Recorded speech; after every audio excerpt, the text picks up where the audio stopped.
It's the Drive for Five Dublin team, 2019 Dublin against 2007 Kerry. Now, this Kerry team, it was the first team to do a back-to-back in All Irelands since Cork had done it in 1989 and 1990. So just in case you haven't been following, we're doing the best All Ireland winners of the last 16 years. We're currently at the quarter-final stage, and as I just said, it's 2007 Kerry against 2019 Dublin. So I just want to jump, before I let you in there, Michael, I just want to jump into the Kerry team from that time. I have an image of it here from Terrace Talk, and just to run through it. So in goals, Dermot Murphy, a full back line of Pádraig Reedy, Tom O'Sullivan, Mark O'Shea, which you could actually argue straight away is not too far off a full back line of cornerbacks.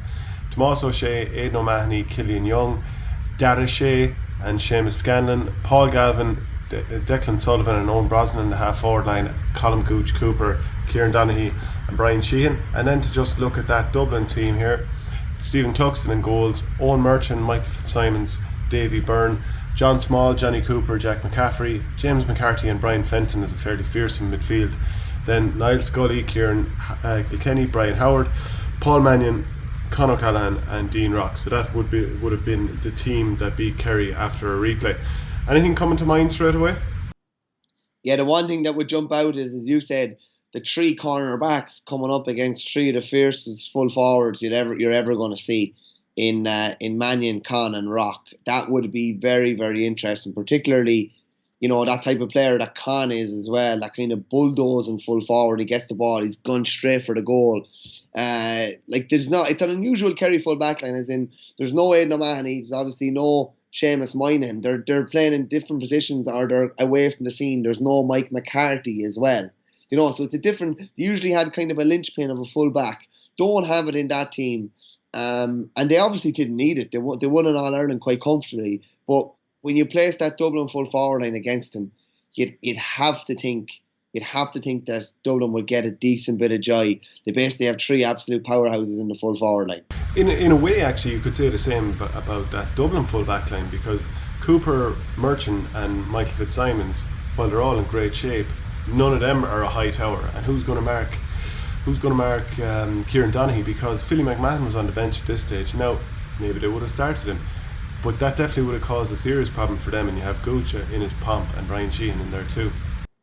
Definitely, and you have to remember as well, you had Philly came off the bench when Tommy Walsh came on in the All Ireland replay, and to be honest, I thought it looked like he struggled. Like the Philly from 15 or 16 wouldn't have struggled, but the Philly from 19 definitely struggled on a big player like that. So there's nothing to say that he would have been able to handle Kieran Donaghy or any of those lads around that time. So I think you'd probably have to give the two full forward lines the advantages over the two full back lines. Yeah, well, much like that final in 2019 Dublin Kerry, sensational stuff both days.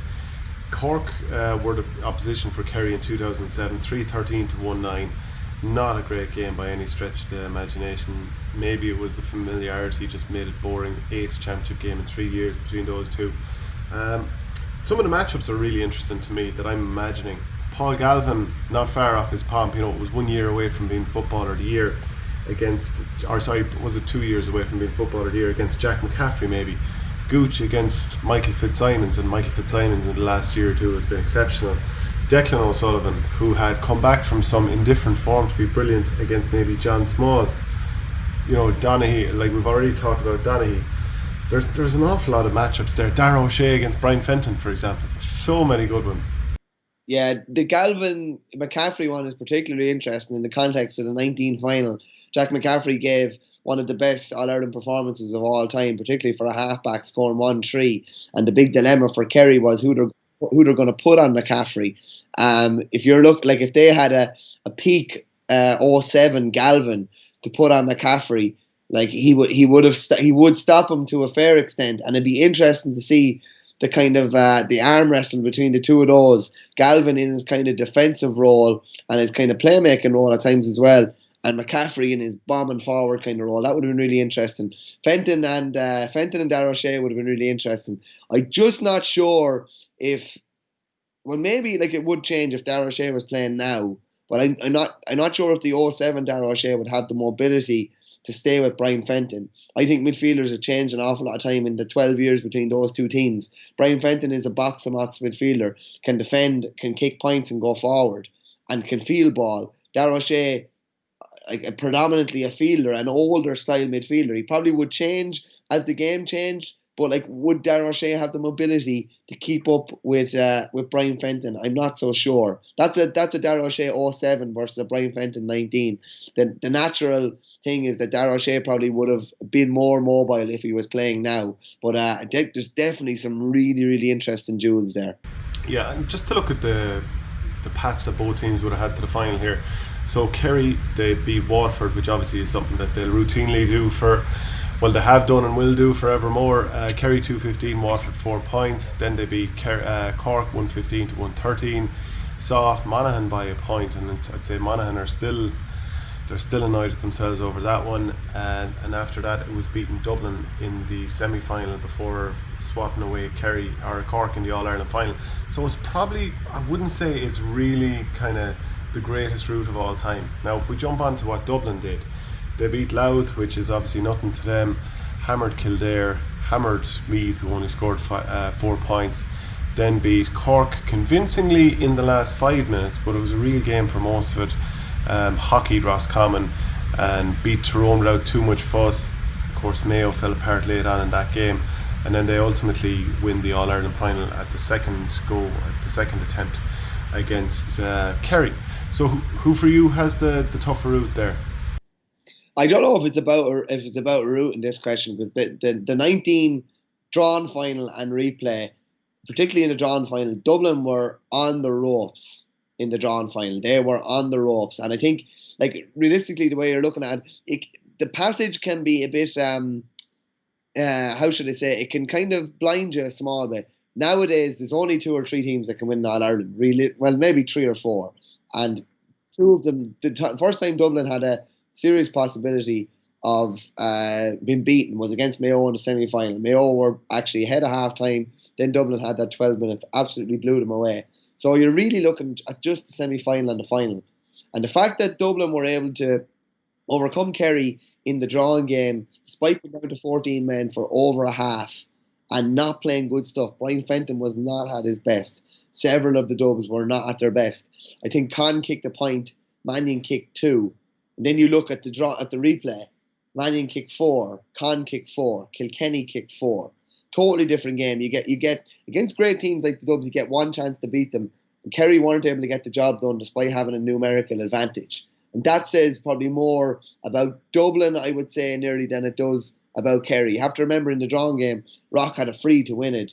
I thought it was hilarious. You'd never even imagine. He was in he was in the stand. He was nearly in the Cusick, like lining up the free. But despite everything that went against them, the Dubs were still able to manufacture a chance to win a game that they had no right to win. Cluxton, who goes on to be Player of the Year, ends up marking Tommy Walsh on a Kerry kick-out. Do you know what I mean? They were just able to find a way. And talking about passages, Dublin beat the best team, the second best team, Kerry, despite having everything going against them the first day. And then the second day, when things were flowing a bit more, despite Jack McCaffrey going off, those 3 forwards that I mentioned were in form, and Fenton had a better game and was able to nullify Jack Barry a bit more. So I just think, I don't even think they're incomparable, to be honest with you. I think Dublin's passage is on a different level to Kerry's completely. That Kerry team, though, like, if we look at some of the positives, Mark O'Shea, he ended up Footballer of the Year. Tomas O'Shea, flying at that stage still. Declan O'Sullivan, brilliant footballer. Gooch and Kieran Donaghy, Paul Galvin. It's still a really, really impressive team. The Dublin team had transitioned somewhat, and probably a couple of different forwards, but still not. It just feels like they're just, even though there are weaknesses in the full backline, especially if you throw Donaghy in against them, and he was reigning footballer at the time, it still feels like that Dublin team would just about find a way. Like, there was that Kerry team around that era, they hadn't beaten the Tyrone team. There's nobody that Dublin of this era hasn't beaten. Nobody they're afraid of. No, they've beaten everyone and beaten them 2 or 3 times over, to be honest with you. They beat Mayo and Kerry several times, teams that have largely stayed the same in terms of personnel. They've beaten them several times. So, like, I just don't think it's a drive for 5 team against a team that, fair enough, they did back to back They did back to back in 6 and 7, and were beaten in the 5 final and beaten in the 8 final. So they're in 4 All Ireland finals in a row. But I just don't. It's very, very hard to make a case against that Dublin team. Remember, they had the weight of history on their shoulders as well.